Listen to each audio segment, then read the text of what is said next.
Buenas noches, profesora. Buenas noches, compañeros. A continuación pasaremos a exponer lo que es la variación lingüística. Los integrantes son Burgos Solís, Edgar Renato, Rodríguez Pérez Luis Antonio y quien les habla, Valderrama Aranda Darwin.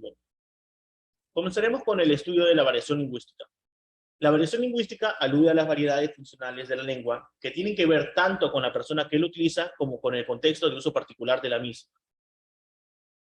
Ahora, empezaremos con los años 60 y 70, donde dice que la traductología recibe grandes influencias de la lingüística y de las ramas encargadas tradicionalmente del estudio de la traducción. Estas son la lingüística aplicada, la lingüística contrastiva y el análisis del discurso. Ahora, para el enfoque lingüístico, tenemos a Halliday, que define lo que son las variedades de la lengua como subconjunto de rasgos y o sustanciales que se correlacionan con un tipo específico de rasgo socioconstitucional. Y que dice que para llevar a cabo una clasificación de las variedades lingüísticas debemos considerar unas constantes en el lenguaje como son el emisor, el receptor y el medio por el cual se transmite la traducción. Ahora, en Catford, en el año 1965, consideraba la traducción como parte de la lingüística constructiva. En el enfoque lingüístico funcional sistemático tenemos a Halliday, que es un referente en el estudio de esta cuestión.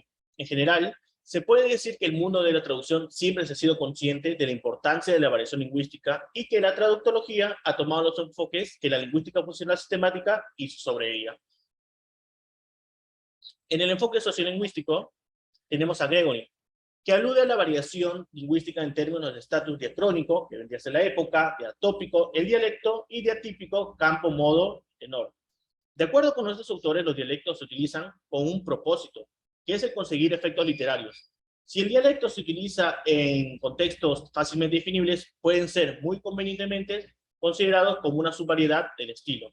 Ahora, en el enfoque traductológico, tenemos que la autora clasifica la variación lingüística siguiendo el modelo de Halliday a House, que se le puede encuadrar dentro de las teorías funcionalistas de la traducción por su percepción sociocultural de la misma y su incidencia en los conceptos de funcionalidad, tanto como la teo como de la traducción. Ahora, en los años 80 y 90, tenemos que en enfoque sociolingüístico, Gadet sistemiza la variación lingüística de la lengua francesa. Estas son la variación regional, la variación social, estilística o situacional, la temporal o diacrónica, en función del sexo, en función de la edad, en función de la etnia y es inherente.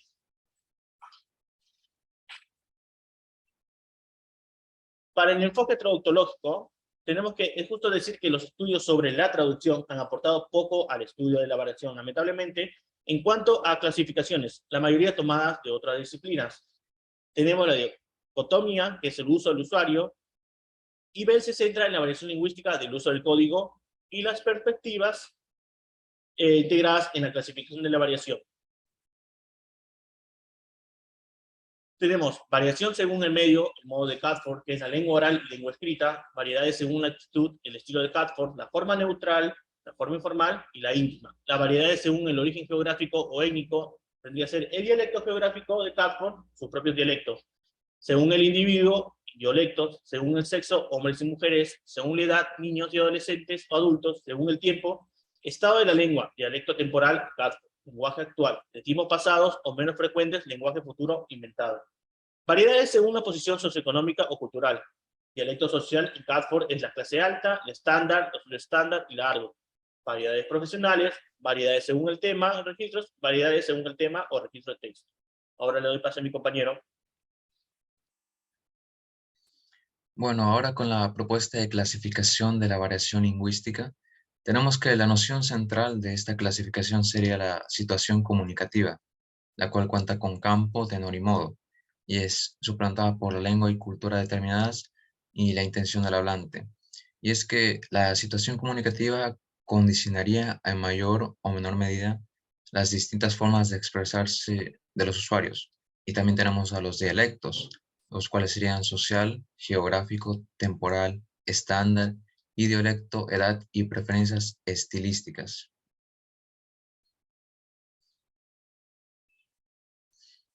Bueno, ahora definiendo el campo, tenor y modo, tendríamos que el campo refleja el evento social en curso. El tenor indicaría sobre la relación entre el emisor y el receptor.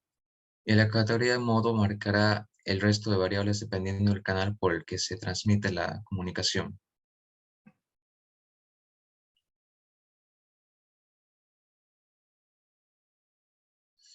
Ahora, hablando de los dialectos, tenemos que el geográfico marca la procedencia espacial del hablante.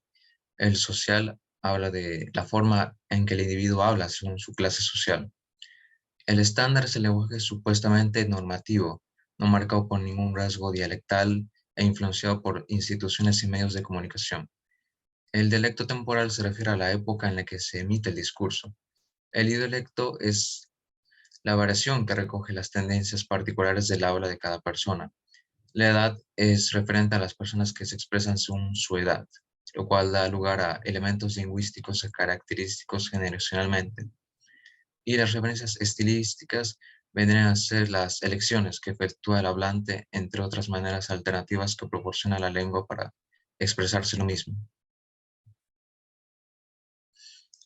Luego, las culturas y lenguas determinadas, tenemos que este factor condicionará la forma de hablar de los usuarios, lo cual se basa en las diferentes comunidades lingüísticas con las cuales poseen características propias que atienden a su forma particular de entender la realidad. Y la intención del hablante viene a ser lo que en literatura marcará el objetivo o función que a este se le atribuye a la hora de manifestarse. Ahora, en modelos de análisis de la variación lingüística, hemos elegido dos, el de Hattin y Mason en el año 1995 y el de Marcos en el año 2002. El primero vendría a ser un proceso de traducción con tres dimensiones. La dimensión comunicativa, la cual tiene el registro y los dialectos. La dimensión pragmática y la dimensión semiótica, donde tiene las categorías de género textual, discurso y texto.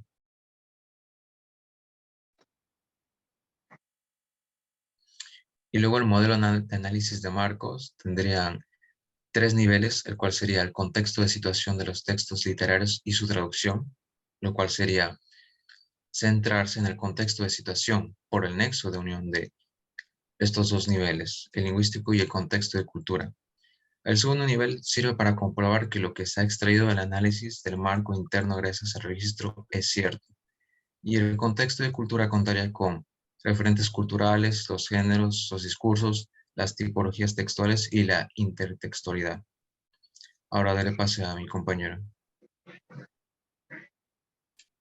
Bueno, por finalizar tenemos el cómo traducir la variación lingüística con la visión panorámica. La traducción de la variación lingüística es un asunto que a ningún traductor debe habérsele pasado por alto a cometer su labor en un texto con presencia dialectal. Cuando se alude al tema de la traducción de la variación lingüística, la idea de la equivalencia desaparece y prima más los condicionamientos externos a la lengua. Y se tiene entre tres alternativas que son comarcas y marcas, que bueno, tienen una solución que consistiría en intentar de forma parcial o total reproducir los rasgos dialectos 105 del original. La segunda se refiere más a la traducción neutralizada de la variación dialectal. Con transgresión y sin transgresión, la primera solución sería tener un par para poder incluir con las técnicas con la edición de vocales o consonantes. Y naturalidad y convencionalidad sería más se optaría por elegir un dialecto particular de las lenguas meta.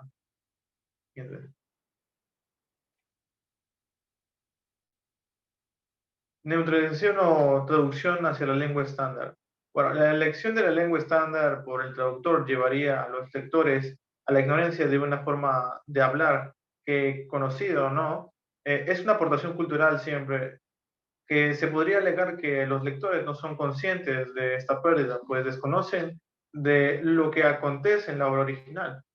Y hablando sobre la forma de preceder en estos casos, Catford en 1965 afirma que no siempre será necesario traducir el idiolecto, puesto que la forma de hablar del emisor de texto puede no ser un rasgo importante en la situación.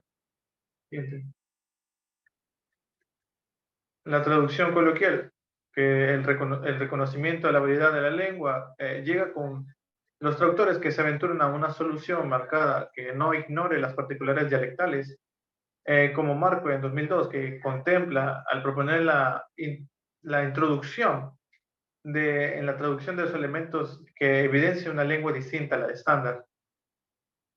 Y también lo que sería Mateo de 1990, que estudia la traducción de Black English en vernacular, que habla acerca de que prefiere las soluciones que echen de mano a la fonética. Siguiente.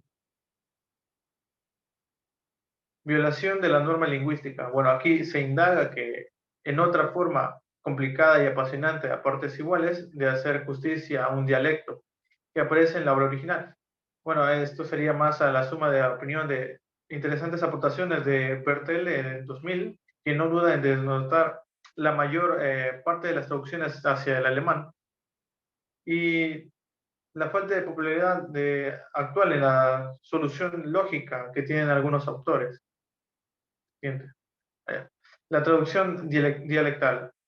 Quizás la decisión más polémica sea la de buscar un dialecto en la lengua madre, que puede servir de dialecto análogo al que aparece en la obra original.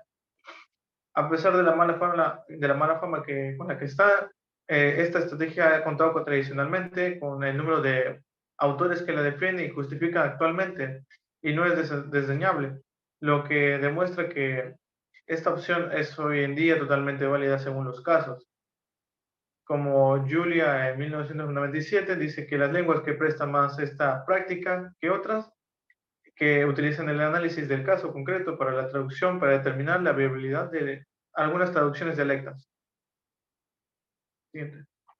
Otras alternativas que sería la traducción parcial, que es una técnica por lo que parte del dialecto de término origen queda intacto en lo que es la traducción.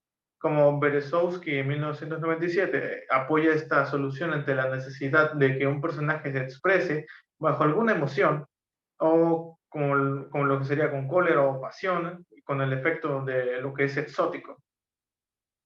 Siguiente. Propuesta de técnica de traducción del dialecto. Bueno, ese sería el último apartado del tercer capítulo, que se destina a elaborar una propuesta de técnica de traducción del dialecto, que creo que convenientemente a partir de estas dos ideas se basa en la siguiente propuesta, que es la creencia y la viabilidad de restituir los dialectos de la lengua madre.